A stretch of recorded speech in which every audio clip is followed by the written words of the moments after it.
Creo que ahí estamos mejor. ¿Sí? Cerca, ¿verdad? Sí, chéverísimo. Bienvenidos, amados hermanos. Buenos días. Quiero invitarles, por favor, a que abramos nuestra Biblia en la primera carta a los Corintios. Por favor, capítulo 13. Vamos a abrir la primera carta a los Corintios, capítulo 13, versículos del 1 al 7. Les invito, por favor, a que busquemos en nuestras Biblias la primera carta a los Corintios, capítulo 13, versículos del 1 al 7. En reverencia a la palabra del Señor, conforme lo vayan encontrando, les invito, por favor, a que nos pongamos de pie para poder dar lectura como congregación a esta porción de la primera carta a los Corintios, capítulo número 13. Dice la preciosa palabra del Señor: si yo hablase lenguas humanas y angélicas y no tengo amor, vengo a ser como metal que resuena o címbalo que retiñe. Y si tuviese profecía y entendiese todos los misterios y toda ciencia, y si tuviese toda la fe de tal manera que trasladase los montes y no tengo amor, nada soy. Y si repartiese todos mis bienes para dar de comer a los pobres, y si entregase mi cuerpo para ser quemado y no tengo amor, de nada me sirve. El amor es sufrido, es benigno. El amor no tiene envidia, el amor no es jactancioso, no se envanece, no hace nada indebido, no busca lo suyo, no se irrita, no guarda rencor, no se goza de la injusticia, mas se goza de la verdad. Todo lo sufre, todo lo cree, todo lo espera, todo lo soporta. Amén. Tomen asiento, por favor.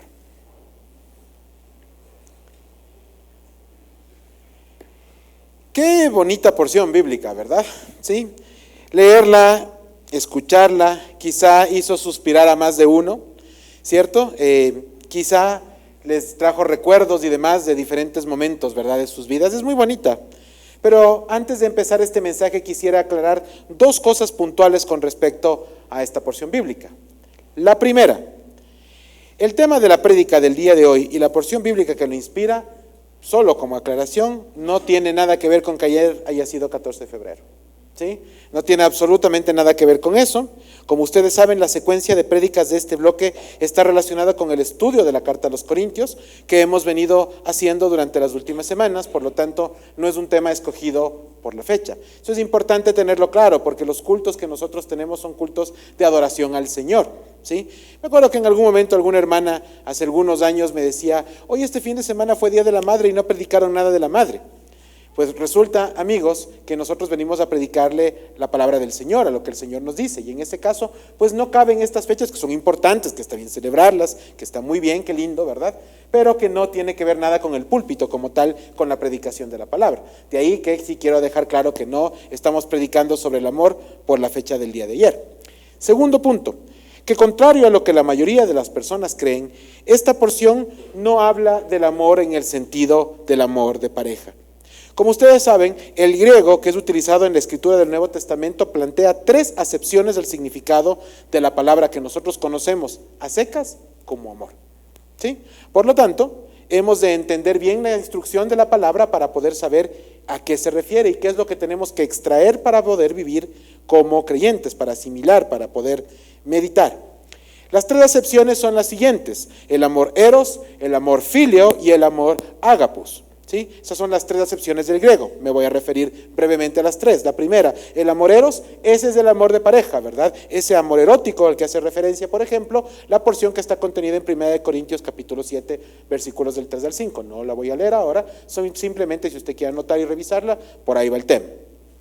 El amor filios, en segundo lugar, es el amor fraternal entre hermanos. Del filios viene la palabra italiana filio, el mio filio, que es mi hermano, ¿verdad? Ustedes ya han escuchado, si a alguno les gusta el italiano, de ahí viene la palabra. Acuérdense que hay palabras que están en diferentes idiomas que tienen como raíz en varios momentos o en varios puntos lenguas antiguas. ¿Sí? Como por ejemplo en el caso bíblico lo que nos dice el Evangelio de Juan capítulo 21 versículos del 15 al 17, donde Jesús le dice a Pedro, ¿se acuerdan cuando estaba allá con él después de resucitado? Pedro, ¿tú me fileos?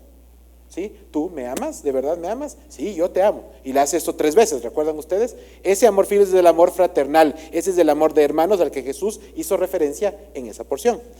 Y número 3, el amor ágapos. ¿sí? Ese es el amor sacrificial, aquel que se hace, por ejemplo, en referencia en Juan 3:16, porque de tal manera amó Dios al mundo que entregó a su Hijo unigénito para que todo aquel que en él crea no se pierda, mas tenga vida eterna, ¿verdad? Nos lo sabemos de memoria, qué bien, ¿sí? Esta es la idea general de esos grupos, de esos tres grupos de amor. La pregunta es entonces, ¿a qué acepción del amor, de la palabra amor, se hace referencia en la porción bíblica que inspira el mensaje de esta semana? Y para responder a esta pregunta tenemos dos opciones. La primera es ir al texto griego del Nuevo Testamento, ¿verdad? Entonces, vamos a ir al documento conocido como la Septuaginta, ¿sí? Que es la Biblia escrita en griego, ¿sí? Todo ese Nuevo Testamento escrito en griego, ¿sí? Y vamos a buscar palabra a palabra y vamos a seguramente encontrar a qué se refiere, ¿verdad? ¿Cuál es? Si es el Filios, el Eros o el Ágapos, ¿sí? Y la segunda opción, en este caso, o el segundo camino, es dejar que la Biblia interprete a la Biblia. Muy válido también, ¿verdad? En donde vamos a encontrar a la luz de las Escrituras a qué se refiere esta porción de manera puntual. En esta ocasión, si bien sabemos que cualquiera de las dos es válida para este fin, vamos a escoger el segundo camino. Vamos a escoger el camino que tiene que ver con que la Biblia interprete a la Biblia. Y desde ahí nos vamos a enfocar en el mensaje del día de hoy. En cualquiera de los dos usted llega al mismo punto. Pero creo que en honor a lo que estamos haciendo el día de hoy, que es la predicación, vamos a enfocarnos de esa manera. Por lo tanto, y antes de poder escudriñar la palabra, como el mismo Señor Jesucristo nos enseñó, hemos de poner a los pies de Cristo este tiempo en oración, pidiendo la guía del Espíritu Santo. Inclinemos nuestros rostros y oremos, por favor. Padre amado, gracias por darnos la bendición de poder estar juntos en esta mañana. Gracias, Señor, porque a pesar del frío, las dificultades del tráfico, quizá el mismo feriado, estamos congregados con gozo para poder compartir el Evangelio juntos. Gracias, Señor, por darnos la posibilidad de hacerlo con libertad, con gozo, con alegría, por tener un lugar en donde resguardarnos del frío, de la lluvia quizás, Señor, en otros momentos del sol y del viento. Gracias, Padre, por todas esas bendiciones. Pero al mismo tiempo, yo te pido, por favor, que nos hagas muy responsables de lo que nos has dado, para que podamos, Señor mío, ser buenos mayordomos de tu multiforme gracia y de tu multiforme bendición. Gracias, Señor mío, por darnos la posibilidad de abrir la primera carta a los Corintios del día de hoy. Por favor, ministranos, que tu Espíritu Santo nos dirija, por favor, Padre amado, para poder extraer la verdad bíblica y llevarnos algo en nuestros corazones muy importante, Señor, para poner por obra en nuestras vidas. En Cristo Jesús, amén y amén. Bien, hermanos. La pregunta del millón entonces es, ¿qué es el amor? ¿Sí? Porque todos hablamos del amor, pero no sé cuántos podemos definir exactamente qué es lo que es. Y como nos planteamos una hoja de ruta y dijimos que lo que vamos a hacer es dejar que la Biblia interprete a la Biblia, vamos a tomar ese camino, ¿sí? Por lo tanto, ¿sí? Cuando nosotros pensamos en el amor, es imposible que no pensemos en una porción bíblica muy popular. Primera de Juan, capítulo 4, versículo 8. La primera carta de Juan, capítulo 4, versículo 8, dice: el que no ama, no ha conocido a Dios. ¿Por qué? Porque Dios es amor. ¿Sí? Así de simple y así de limpio, ¿verdad? ¿Sí? Ahora podemos decir que Dios es amor, qué maravilla. Eso es importante y eso está muy bien en que funciona de esa manera. La porción bíblica hace alusión en realidad no a una definición del amor, ¿sí? Como Dios como tal, sino a uno de los rasgos del carácter de Dios. Así como Dios también es justicia, como Dios es soberanía, como todo eso, como Dios es santidad, así también Dios es amor. Estamos hablando de un rasgo del carácter de nuestro Dios. Entonces, tenemos que profundizar un poquito más porque todavía no hemos logrado responder a nuestra pregunta. Si buscamos entender bien esta afirmación, debemos conocer más a Dios. ¿Sí? ¿Cómo conozco el carácter de alguien si no le conozco a la persona? Con Dios funciona igual. Si yo quiero conocer el carácter de Dios, tengo que conocerle a Dios, tengo que relacionarme con Él, tengo que escudriñar, tengo que buscar más de Él, ¿verdad? Y así encontrar la verdad sobre su carácter. Estamos de acuerdo, hermanos, en que Dios expresa su amor por nosotros de diferentes maneras, ¿verdad? Todos hemos sentido eso, de diferentes formas. Nos da vida, nos da salud, está pendiente de nuestras necesidades, no nos da lo que realmente merecemos. Eso es bueno, eso es muy importante, porque todos merecemos, como le hemos dicho castizamente, la paila, ¿verdad? Y sin embargo Dios ha tenido misericordia de nosotros, ¿sí? No nos da lo que queremos tampoco, ¿sí? Sino lo que necesitamos. Y eso es una bendición enorme, más grande de lo que usted o yo podemos realmente creer. Ahora bien, respondamos a una sencilla pregunta. ¿cuál es la mayor expresión del amor de Dios? Recuerde usted que estamos viendo cómo es el carácter de Él, ¿verdad? ¿Cuál es la mayor expresión de ese amor? Y seguramente varias cosas se le vienen a usted a la cabeza. A mí me gustaría que le venga una en particular, tomada de la palabra del Señor, como lo mencionamos antes, Juan 3:16. De tal manera amó Dios al mundo, ¿sí? El de tal manera es una expresión que exagera, es una hipérbole, ¿verdad? ¿Sí? Figura literaria, como decía mi profesor de quinto curso de literatura, que nos lleva a exagerar una idea para entenderlo, ¿no es cierto? Es de tal manera, es tan grande que, ¿sí?, entregó a su Hijo unigénito para que muera por usted y por mí, ¿sí? Yo le pregunto, ¿cuántos de ustedes estarían dispuestos a que sus hijos o algún ser querido entregue su vida por un montón de desconocidos que, por cierto, no se lo merecen? ¿Sí? Piense usted que tiene un auditorio que le ha insultado, que ha dicho de todo contra usted, y usted entrega la vida de ese ser querido por ese auditorio. Ese es el nivel del amor de Dios, algo que ni siquiera podemos llegar a imaginar y a comprender en su verdadera dimensión. ¿Sí? Cuando hablamos del amor de Dios, amados hermanos, estamos hablando de un amor sacrificial o ágape, aquel que, como les dije hace un rato, lleva a entregar lo más precioso por un montón de gente que no se lo merecía. ¿Sí? De todos los tiempos, de todas las edades, de cualquier etnia, de la historia completa. Ese es el amor grande de Dios. Ahora bien, regresemos a la pregunta inicial, ¿de qué amor está hablando Pablo, verdad? Porque ya sabemos cómo está el rasgo del carácter de Dios, sabemos que es el amor sacrificial. ¿Qué está diciendo Pablo entonces en 1 Corintios capítulo 13? Para ello, recordemos brevemente que el objetivo de la carta es exhortar. Lo hemos dicho casi en todas las prédicas que hemos mencionado sobre esta porción bíblica, y que el objetivo era corregir, instruir a la iglesia de Corinto sobre esa serie de abusos y barbaridades que estaban cometiendo los hermanos de aquella tristemente recordada congregación. ¿Sí? Para ello, hermanos, ¿sí?, es importante recordar las cosas que ya leímos que habían pasado. Había orgullo, había egoísmo, eso generó división y el abuso de la fe. ¿Sí? Eso es lo que estaba pasando con esta querida congregación, tristemente recordada. ¿Sí? Después de haber dejado hasta el capítulo 12 muy clara cuál era la situación de Corinto, Pablo prosigue en su carta llegando a un punto clave de este texto en donde se da total centralidad al mensaje de la preeminencia del amor sobre cualquier otra manifestación en sí misma o sobre cualquier persona.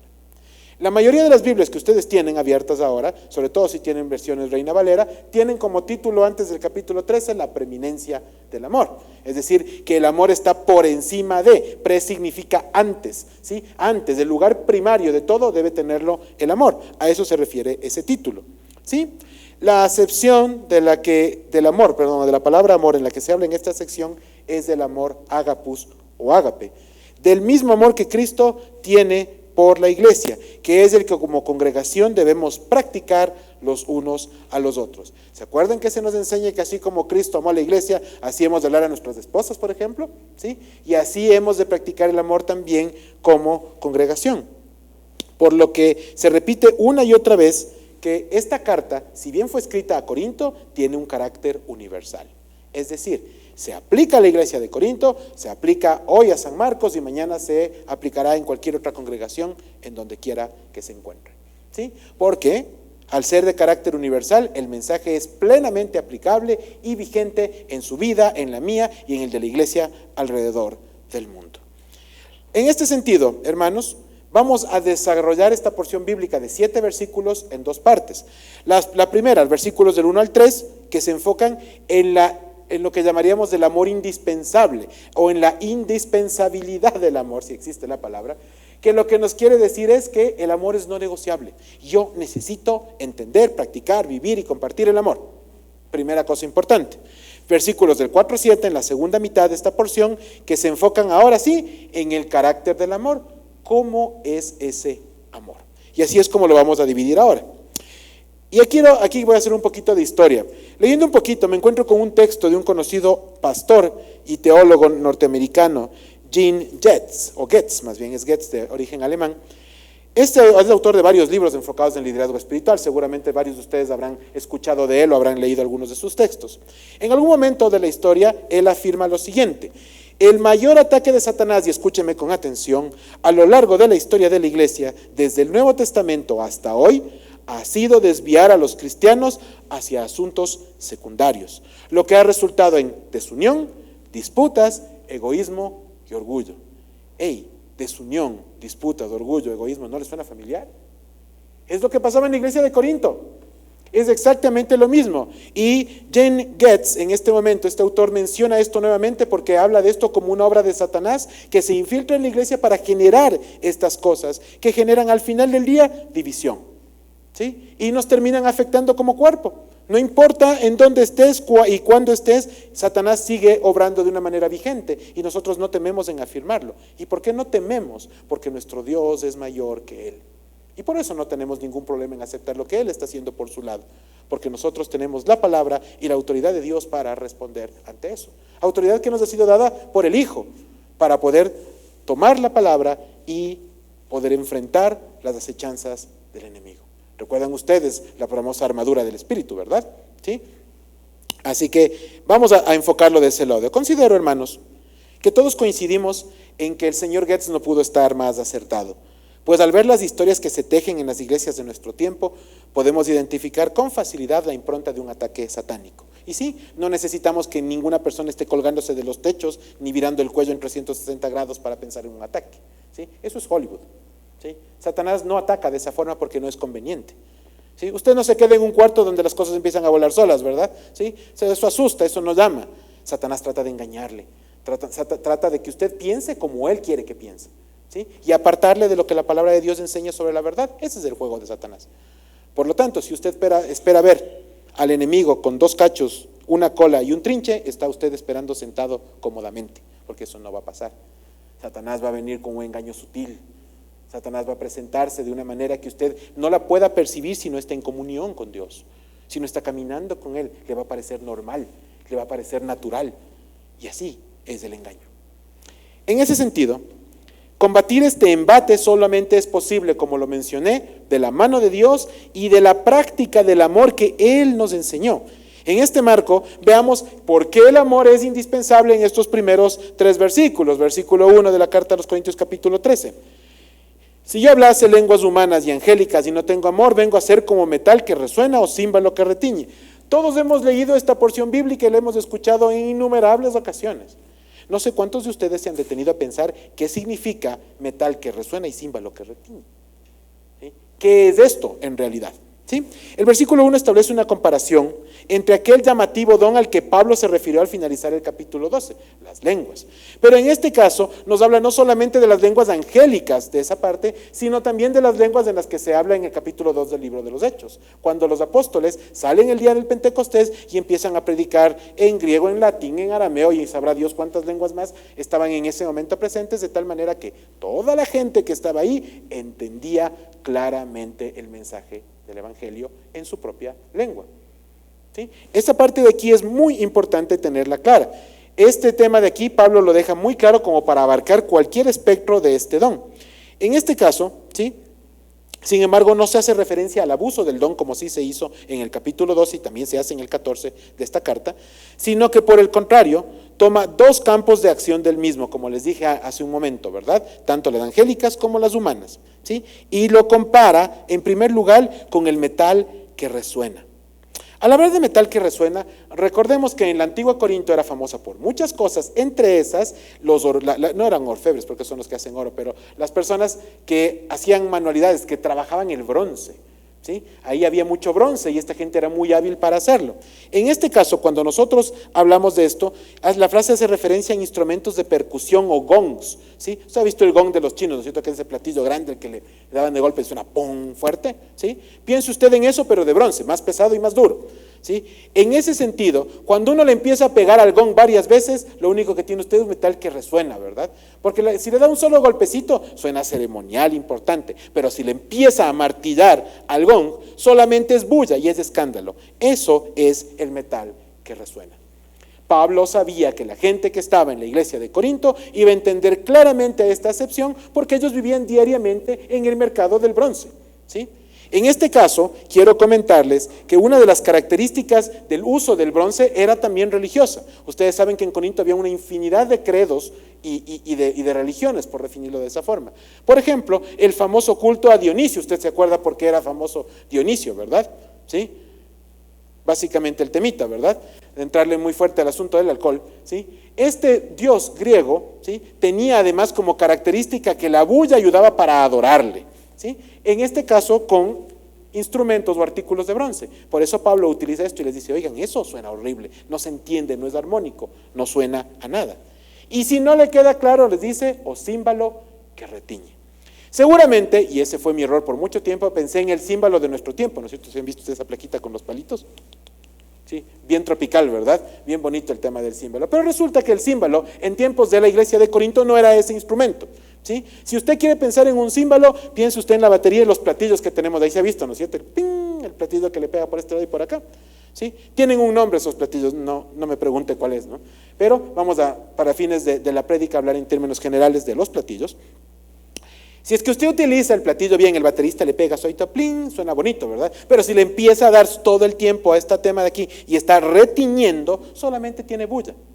No hay armonía, no hay algo que le llame la atención, no le suena bonito, por el contrario, le empieza a uno a estorbar, ¿sí? A eso es a lo que se refiere Pablo. Y entonces te dice, oye, tú puedes tener todo el don que tú quieras, pero si no lo haces con amor, suenas como cualquiera de estos dos ejemplos que te acabo de dar. O sea, no trasciende a nada, ¿sí? Ese es el punto importante en esto, ¿sí? Y aquí Pablo lo deja muy claro. Para reforzarlo, el versículo 2 afirma, y si tuviese profecía, y entendiese todos los misterios y toda la ciencia, y si tuviese toda la fe, de tal manera que trasladase los montes, escuche esto, y no tengo amor, nada soy. El Evangelio de Mateo capítulo 17 versículo 20 dice, Jesús dijo o les dijo, por vuestra poca fe, porque de cierto os digo que si tuvieses fe como un grano de mostaza, diréis al monte, pásate de aquí para allá y se pasará, y nada os será imposible.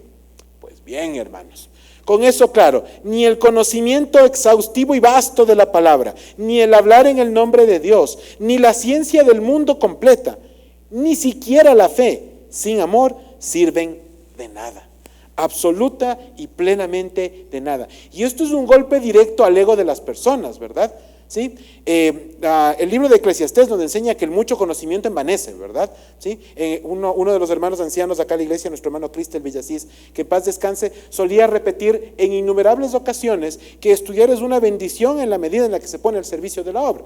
Porque cuando yo solamente estudio para tener letreritos atrás de mí, en el escritorio de mi casa, un montón de papeles y cartelitos, ¿sí?, o para sentirme más que el resto, no sirve absolutamente de nada. ¿Por qué? Porque la motivación no es la correcta, ¿sí? Yo estudio por amor, yo me preparo por amor, para amor a mi Dios y amor a la congregación, para poder poner al servicio de todos ustedes lo mucho o poco que podemos aprender. Eso es lo importante. De ahí, hermanos, que como les he dicho en otras ocasiones, llévese usted una frase para meditar.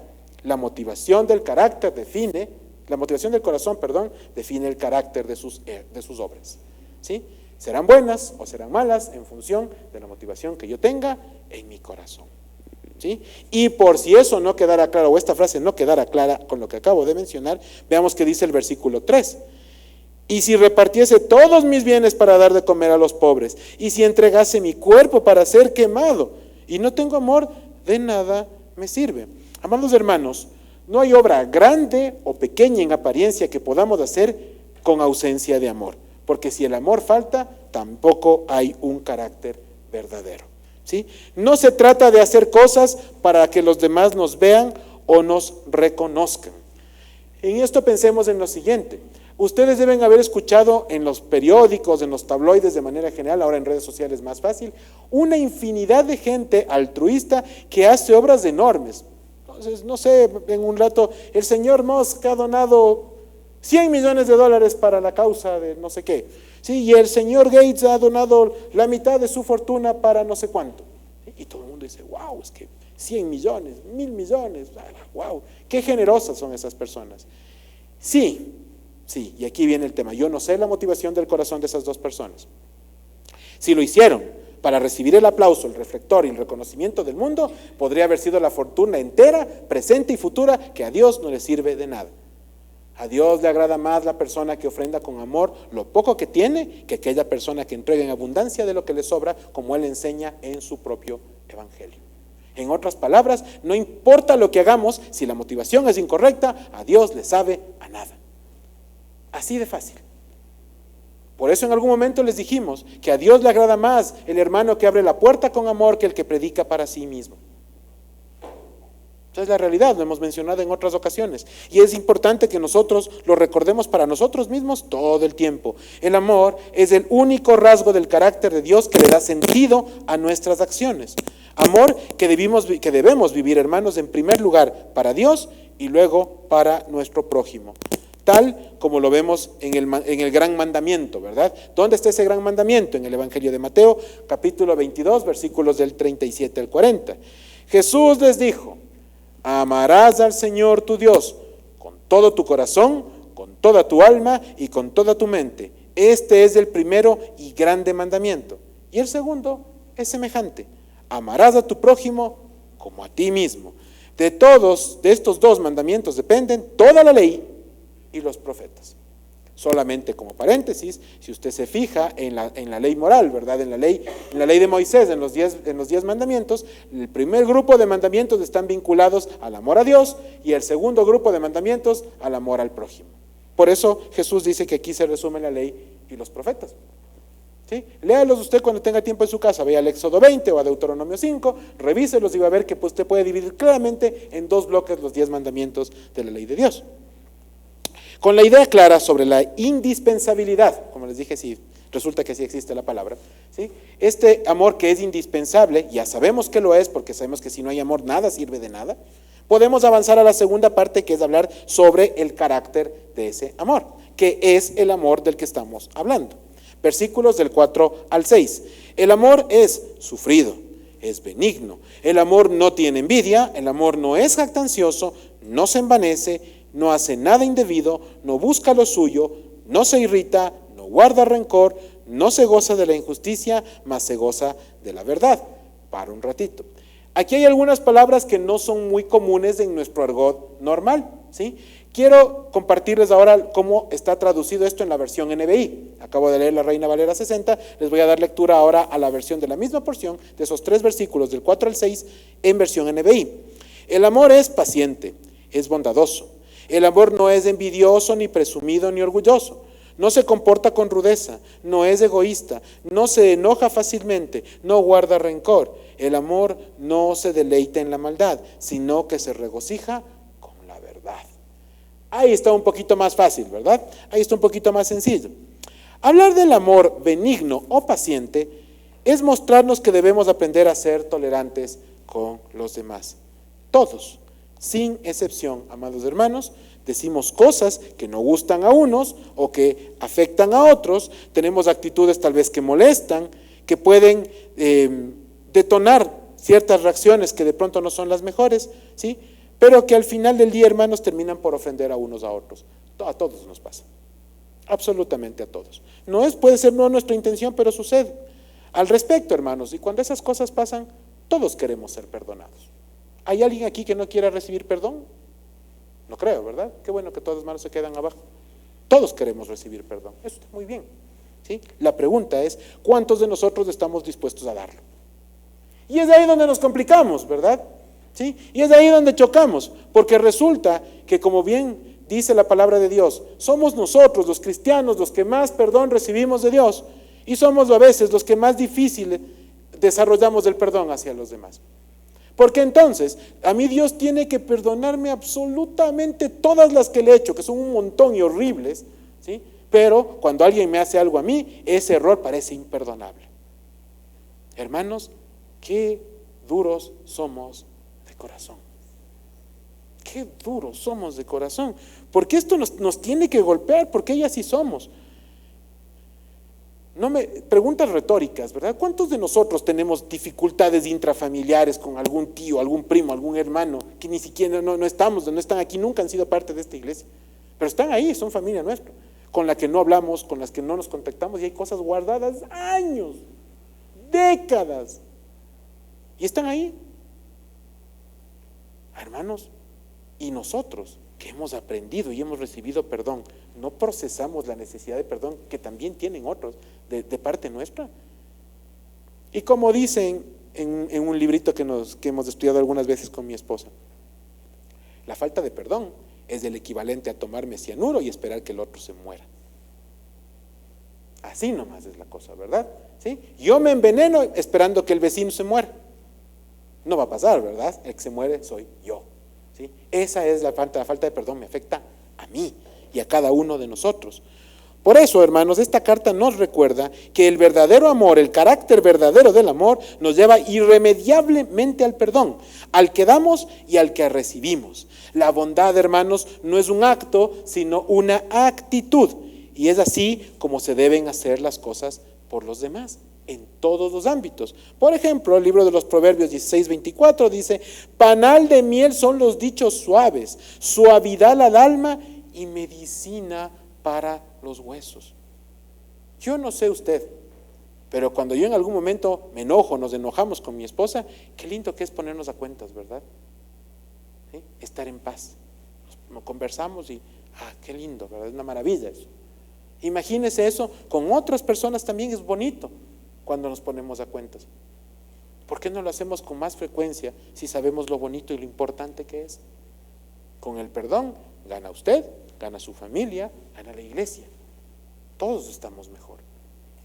Hermanos, es una medicina maravillosa que Dios nos ha dado. Por eso el Señor Jesucristo exhortó a sus apóstoles diciéndoles que cuántas veces habrían de perdonar, y Él les dijo 70 veces 7. ¿Sí? Y como en algún rato también lo mencionamos desde este púlpito, no se refiere a 490 veces, no vamos a estar contando, se refiere a que sean todas las necesarias, todas, toditas, a quien sea, cuando sea. Esa es la voluntad de Dios para nosotros. Este amor nos aleja de comportamientos rudos o ásperos con los demás, nos motiva a no enojarnos con facilidad y enfáticamente nos lleva a alejarnos del rencor. Sí, hermanos, cuando dejamos que el enojo se apodere de nuestros corazones por periodos largos y a veces hasta indeterminados, no estamos practicando el amor que Cristo nos enseñó. ¿Sí? Resulta que es más fácil vivir el resto de nuestros días enojados que vivir la miel del perdón o la paz del perdón, como decía el pastor Stanley, que en paz descanse. Finalmente, el versículo 6 nos plantea un amor que no nos permite hallar placer en el sufrimiento ajeno, mucho menos cuando éste proviene de alguna injusticia. ¿Sí? Entonces, ¿se han dado cuenta que a veces hay injusticias que nosotros mismos volvemos tolerables? ¿Sí? Porque empezamos a manejar la justicia según nosotros en función de lo que yo creo que debe ser para el resto, no para mí. Yo no quiero que a mí nadie me encuentre en una mentira, pero cuando alguien es encontrado de mentira, exijo toda la verdad. ¿Sí? ¿No les ha pasado a veces que nosotros oramos pidiéndole a Dios por justicia por una situación que consideramos injusta en nuestras vidas, pero no nos damos cuenta que nosotros también hemos sido injustos con los demás? Feo es darse cuenta de eso, sí, cierto, pero necesario. Es necesario, hermanos, que entendamos que nosotros y todo el mundo, sin excepción, practica la injusticia como forma de vida porque somos de carne, porque tenemos corazones pecadores. Por lo tanto, si yo sé que esa es mi condición y que Dios me manda a amar de otra forma, debo entregarme en los brazos del Padre y pedir que Él transforme mi vida, porque humanamente yo no lo puedo hacer, yo no cambio, Cristo me cambia. Cristo les cambia a ustedes, cambia a su iglesia, transforma, renueva, reforma nuestros pensamientos. Yo no hago nada, ¿sí? Por el contrario, hermanos, soy piedra de tropiezo en el plan de Dios muchas veces. En algún momento nos decían justamente que a veces nosotros parece que estamos aquí para estorbarle a Dios, ¿sí? Nos planteamos ser estorbos, ¿verdad? Así era, ¿no es cierto? Nos plantamos ahí y nos paramos, decía nuestro hermano Beto alguna vez aquí, para ser estorbos en el plan de Dios. Eso parece que se nos da natural. Hermanos, sabemos que no podemos colaborar con Dios, pero tampoco debemos abusar de eso para llevarnos al punto de ser estorbos. Eso es algo que tenemos que meditar para cada uno de nosotros. Entonces, en ese sentido, la palabra de Dios nos exhorta y nos da luz para que podamos entender cómo hemos estado comportándonos y cómo deberíamos comportarnos. El amor del que nos habla esta primera carta a los Corintios es un amor que se goza y se regocija en la verdad. Aquella verdad que podría ser incómoda, sí, es cierto, pero que al final muestra las cosas como son y que nos lleva a dar pasos de fe para poder continuar por el camino que Dios Padre preparó para nosotros, que es al final del día lo que importa. ¿Sí? Hablamos la semana anterior de que hay llamados que el Señor nos hace a cada uno de nosotros. Es verdad, pero la responsabilidad de cultivar el llamado es suya, es mía, es nuestra. Ese es el tema. Nosotros tenemos responsabilidad en eso. Y en ese punto, ¿sí?, quisiera hablar un poquito de esos pasos de fe, ¿sí?, de las cosas que Dios nos encomendó y plantearles algunas preguntas que también son retóricas para que usted las medite. ¿Cuándo fue la última vez que, emulando el carácter de Cristo, que viendo el ejemplo de Cristo, le preguntamos a alguien, cualquier persona, con verdadero interés, ¿cómo estás? ¿Cómo te sientes? Esas preguntas son fuertes, son importantes. No es el saludo de quien va por la calle y se encuentra con alguien conocido a la otra vez y dice, hola, ¿cómo estás? Hola, ¿cómo estás? Y pasas y realmente te importa muy poco cómo esté, estás saludando. No. Yo hablo de una genuina preocupación por los demás. Cuando te sientas delante de alguien y le preguntas cómo estás, aun cuando la respuesta pueda doler. Y aquí me voy a referir momentáneamente a esposos y esposas. ¿Cuándo fue la última vez, hermano, esposo o hermana, esposa, que usted le preguntó a su marido o a su esposa mutuamente, ¿cómo estás? Le aseguro que no es una pregunta frecuente. ¿Saben por qué? Porque nos da miedo la respuesta. Sí, nos da miedo la respuesta. Porque en ese cómo estás y en lo que nos diga nuestro cónyuge, muchísimo tendremos que ver nosotros. Y no nos gusta escuchar esas cosas. Pero como les dije hace un rato, el amor habla de la verdad que aunque incómoda, es necesaria. ¿Cómo corregimos si no sabemos cómo estamos? ¿Sí? Y por un momento salgo ahora de la pareja, piense usted en los hermanos, usted se sienta acá al lado por lo general de las mismas personas. Muy bien, en algún momento me acuerdo que nos planteamos incluso poner nombres para que se sienten mezclados y demás, alguna vez hace muchos años, ¿sí? Alguna locura que se nos cruzó por la mente. Pero no importa eso, lo importante es, si usted se sienta al lado siempre de las mismas personas, ¿cuándo fue la última vez que usted le preguntó genuinamente, queriendo saber cómo estaba? Y esa pregunta es tan rara, tan simple y tan rara a la vez, que a mí me ha pasado que hablando con la gente, en algún momento yo le digo, oye, ¿cómo estás? Ah, sí, todo bien. No vine para que me digas lo que le respondes a todo el mundo. Quiero que me digas verdaderamente cómo estás. Y les choca, ¿verdad? ¿Sí? Y varios de ustedes que están aquí en algún momento han tenido esta conversación conmigo. ¿Sí? Y choca, ¿verdad? Es difícil, pero es necesaria. ¿Sí? Y entonces te quedas frío y empiezas a decir, y vaya, resulta que has tenido un montón de cosas que te estaban pasando y que atrás de un bien, todo bien, quedaban. Pero los corazones no estaban todo bien. Y entonces, esto es importante.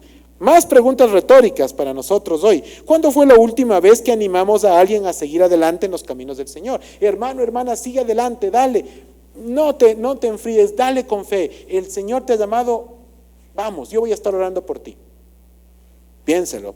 ¿Sí? ¿Cuándo fue la última vez que caminamos junto a un hermano o una hermana para sostenerle en tiempo de necesidad de cualquier tipo? ¿Sí? ¿Ven? No todos sabemos lo de todos, y no importa eso. Pero seguramente usted, todos los que estamos aquí sabemos de alguien en algún tipo de necesidad. Segurísimo. Bien, ¿qué hacemos al respecto de eso? ¿Nos conformamos simplemente con saber que alguien está pasando por un momento difícil y lo dejamos ahí? ¿O realmente nos preocupamos por esas personas en amor para saber cómo podemos apoyar y salir adelante en esa situación? Entonces, esto nos lleva a meditar. ¿Cuándo fue la última vez que perdonamos genuinamente? Y no de labios para afuera, ¿verdad? O simplemente tratamos de levantar la moqueta y echar tierrita debajo y volver a tirar la moqueta encima. ¿Sí? Hermanos, la vida a la que estamos llamados como creyentes es una vida de amor genuino, en donde recibimos y damos perdón genuinamente, ¿sí? En donde nos preocupamos por la gente de verdad, en donde buscamos la verdad aunque sea incómoda, en la que estamos buscando practicar el amor porque Dios nos mandó a hacerlo y porque se nos vuelve ya natural, no por la carne, sino por la obra del Espíritu en sus vidas y en la mía. Hacia allá es hacia donde tenemos que apuntar. Solo usted y el Señor conocen las respuestas a las preguntas que acabo de hacer. Ojo, ¿no? Eran preguntas retóricas individuales. Yo no estoy ahorita, voy a decirme, ¿cuándo será la última vez que el hermano que está aquí al lado pidió perdón genuinamente? No. Eso no importa. Dios nunca le va a responder eso a usted, ¿sí? Usted necesita saber cuándo fue la última vez que usted lo hizo. Usted necesita saber por qué no lo ha hecho ahora. Eso necesita, y eso es lo que Dios tiene que trabajar en el corazón de cada uno. Como dice en la canción de los niños, ¿no es cierto? En el juego de Juan Pirulero, cada cual atiende su juego, ¿sí? Porque si cada uno hace lo que tiene que hacer delante del Señor, la comunidad empieza a caminar, porque he dejado de preocuparme porque el resto no lo hace y empiezo a verme a mí mismo, que al final del día es lo que puedo gestionar. Yo no le puedo cambiar a Pía, yo no puedo cambiarle a Yoconda, yo puedo gestionar eso en mi vida. Dios obra en mí, yo oro por los demás, pero el cambio de uno transita por uno, y la obra que Dios hace de manera personal en cada creyente, y eso es importante tenerlo muy, muy claro. Hermanos, cuando uno está preocupado de esa relación personal con Cristo, no tiene tiempo para preocuparse por los problemas de los demás. Y no, cuando me hablo de preocupación, no me refiero a no criticarlos, ¿no? Porque obviamente hay que preocuparnos por la gente, pero hay que establecer la diferencia clara en eso. Este versículo 6 finaliza entonces con una sección de comparación, ¿verdad? Y aquí terminamos de comparar, que es el amor es como o no es como. Eso está muy claro ya hasta ahora. Y ahora nos lleva al momento de la definición en el versículo 7. Todo lo sufre, todo lo cree, todo lo espera, todo lo soporta, ¿sí? Este amor sacrificial nos habla claramente del amor en la iglesia, de que habla de que todo lo sufre o todo lo disculpa, como dice la versión NBI, nos ayuda y nos deja más claro. Nos deja clara una verdad dura pero necesaria. No hay nada, amado hermano, amada hermana, y escúcheme con atención, no hay nada que alguien pueda hacerle que usted no deba estar dispuesto a perdonar. No hay nada que alguien pueda hacer, lo que sea. Oye, pero esto, es que mira aquello. Sí, puede ser, pero debo estar dispuesto a perdonar, porque yo he hecho eso, y más en contra de Dios y en contra de mi prójimo, ¿sí? Por lo tanto, el perdón es necesario. No hay ofensa humana que se asemeje en la forma en la que nosotros hemos ofendido a Dios. Nada, ¿sí? Ninguno de ustedes ha sido crucificado por el nombre de nadie, pero Cristo sí fue crucificado por nosotros. Por lo tanto, ¿sí?, en toda esa historia tan dura que todos conocemos, hemos de empezar a rescatar las cosas que tienen que impactar nuestro diario quehacer. Todo lo cree, punto número 2. No significa que debe darle oídos de importancia a todo lo que lee, ni mucho menos creer cualquier cosa que escucha, ¿sí? La primera carta a los Corintios, versículo 10-23 nos dice: todo me es lícito, pero no todo me conviene. Todo me es lícito, pero no todo edifica. Por lo tanto, no debo yo estar aquí atento a creer todo lo que está por ahí, ¿verdad? No es eso lo que la palabra de Dios enseña. Creer significa examinar algo en su contexto, no poniendo límites humanos al Dios Trino revelado en las Escrituras. Creer, hermanos, es construir y formar, es comprender para derramar tu vida en la vida de alguien más. Creer el mensaje es creer en quien te lo envió. Yo no creo en el mensaje vacío que está en la palabra. Yo creo en mi Dios, en quien me lo dejó, en quien me lo envió. Ese es el punto, ¿sí? Y por lo tanto, como yo creo en Él, todo lo que me diga es verdad, ¿sí? Ese es el punto. Yo a la gente, más bien a Dios, nosotros le creemos por lo que es, no por lo que puede hacer o decir. ¿Entienden en ese tema? Vamos primero al génesis del asunto, creerle a Dios. De ahí en lo demás, lo que Él hace, lo que Él dice, es palabra santa, es su palabra, pero yo le creo porque le creo a Dios primero. Todo lo espera, continuando, es el ejercicio de la confianza en Dios y en su voluntad. Es aguardar a que Dios haga lo que tenga que hacer cuando Él quiera hacerlo.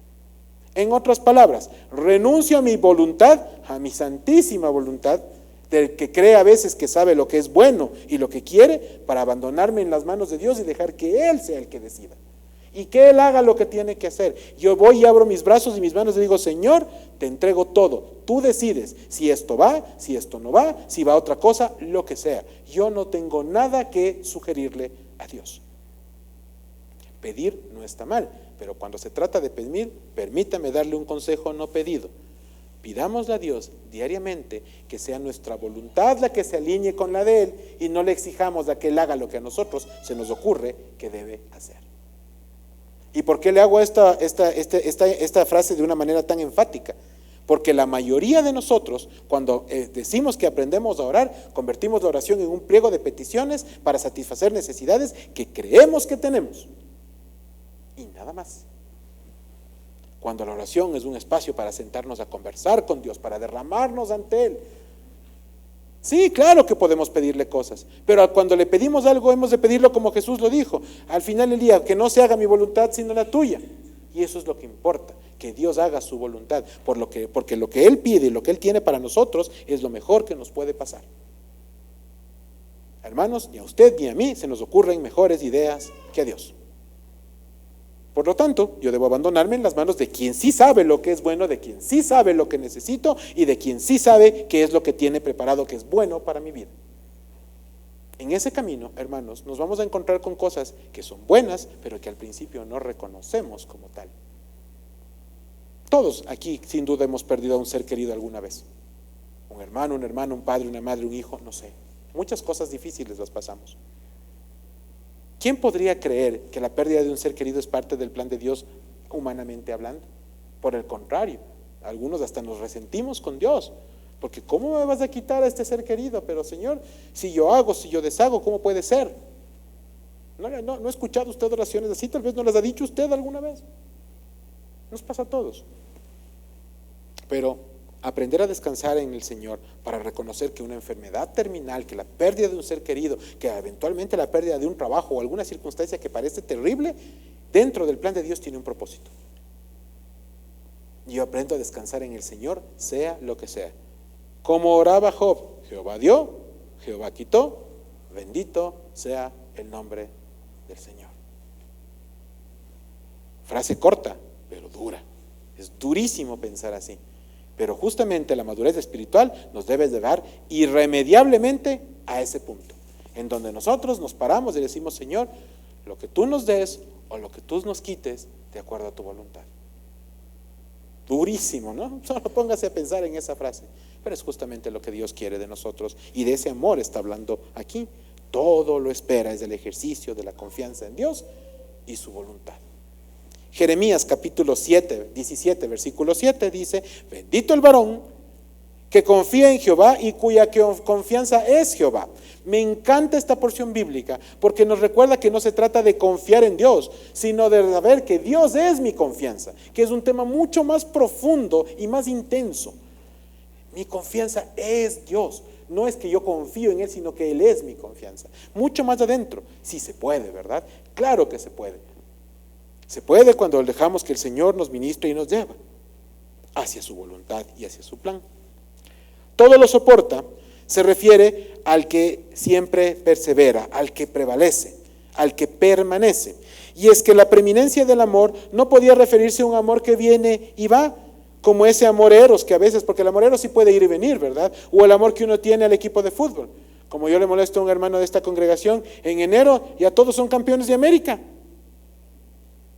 Ya, ¿no es cierto? ¿Cuántas veces con ese equipo, cómo no vas a soñar con ser campeón de América? Más o menos por abril y mayo se acabó el amor. De todos los años, ¿no? De todos los años. Salvo el año 2008, eso no pasó. ¿Sí? Pero para el resto, todos los años es la misma cuenta. Así es ese amor que viene y va, así es esa fe que viene y que va, porque son humanas. El amor del que estamos hablando es un amor divino, no es un amor terrenal, no es un amor que nace de este corazón de carne, sino un amor que es fruto de la obra de Dios en mi vida. Ese es el amor maravilloso. Y por eso Pablo escribe en la carta a los Filipenses, capítulo 3, versículos 13 y 14, lo siguiente: hermanos, yo mismo no pretendo haberlo ya alcanzado, pero una cosa hago, dice el apóstol, olvidando ciertamente lo que queda atrás y extendiéndome a lo que está delante, prosigo a la meta, al premio del supremo llamamiento de Dios en Cristo Jesús. Fíjense que dice prosigo, continúo, avanzo, ¿sí? Esta carrera, hermanos, se acaba solamente cuando llegamos a la presencia del Señor. Ahí termina la carrera. Y ninguno de nosotros sabe cuándo se acaba la de cada uno. Por lo tanto, yo debo proseguir y nada más. Camino no viendo la meta a vacía, sino viendo a Cristo en la meta. Él es la meta, Él es el objetivo. Ahí sí. Con la mirada puesta en el Señor, hermanos, 1, 10, 100,000 kilómetros, los que sea. Pero hacia Él, por Él y para Él. El apóstol Pablo recibió revelación para dejárnosla clara a nosotros y que sepamos que la práctica del amor nos lleva a proseguir hacia la meta sin importar el temporal o las complicaciones, sin mirar atrás, dice el apóstol, sino por el contrario, perseverando con la mirada puesta en Cristo. Amados hermanos, hay mucho más que podríamos decir sobre esta preciosa porción bíblica, pero quisiera quedarme con algo clave para ir terminando. El amor no es algo de lo que solamente debemos hablar, sino que es algo que debemos aprender a vivir, sin reservas, sin límites, sin excepciones, sin excusas. No podemos decir que amamos a Dios y no amar a nuestro prójimo de la misma manera. Primera de Juan 4:20, si alguno dice, yo amo a Dios y aborrece a su hermano, es mentiroso. Pues el que no ama a su hermano, a quien ha visto, ¿cómo puede amar a Dios a quien no ha visto? Quisiera invitarle, respetuosa y cariñosamente, a dejar que sea la palabra de Dios la que transforme y trate su vida en esta mañana. Amado hermano, amada hermana, si usted considera que tiene asuntos pendientes o inconclusos con familiares, amigos, hermanos en la fe o cualquier otra persona, no espere más tiempo. Ore, póngale fecha para resolver esto que ha sucedido y libérese usted de esta carga en su vida. Bendiga a su prójimo y prosiga hacia la meta. Eso es lo que importa en todo esto. Solo haciendo esto comprenderá la dimensión real del amor que se menciona en esta carta. Aquel amor con el que Dios nos amó primero. Porque qué lindo es ver a un Cristo que nos enseña a nosotros a hacer lo que Él hizo primero por nosotros. ¿Sí? No nos habla de lo que quiere que hagamos así lejano, sino de lo que Él hizo ya por cada uno de nosotros y de nuestras vidas. ¿Cómo? Con genuino cariño, hermanos. Ese mismo cariño con el que ahora le invito a que dé pasos de fe en ese camino. Y que el próximo domingo, si Dios permite y nos volvemos a encontrar, tenga mucha menos carga que quizá la que tiene hoy. Para que sus hombros estén más ligeros y sienta usted la satisfacción de haber dejado a Dios obrar en su vida y bendecir a alguien más, para gloria de Él y para edificación de este precioso cuerpo, del que somos parte y al que llamamos iglesia. Oremos para que el Señor obre de esa forma en nuestras vidas. Amado Padre, gracias por darnos la bendición de poder escudriñar tu palabra de esta forma, Señor, y de ser confrontados de una manera tan maravillosa. Señor, yo te agradezco porque, como dijo un pastor amigo, los sábados, quienes tenemos la bendición y el privilegio y la responsabilidad de predicar, somos los primeros ministrados para luego ser parte de la ministración el domingo una vez más. Señor, yo te doy gracias por eso en mi vida, en la vida de mis hermanos, en la vida de esta comunidad, en la vida de esta iglesia, y te pido por favor, Señor, que nos enseñes a vivir ese amor precioso y lindo que ahora vemos en 1 Corintios, Señor, de la manera en la que tú lo preparaste y lo predispusiste para nosotros. Que tu nombre, Señor, sea exaltado en esta mañana, en este día y en nuestras vidas siempre. En Cristo Jesús, amén y amén.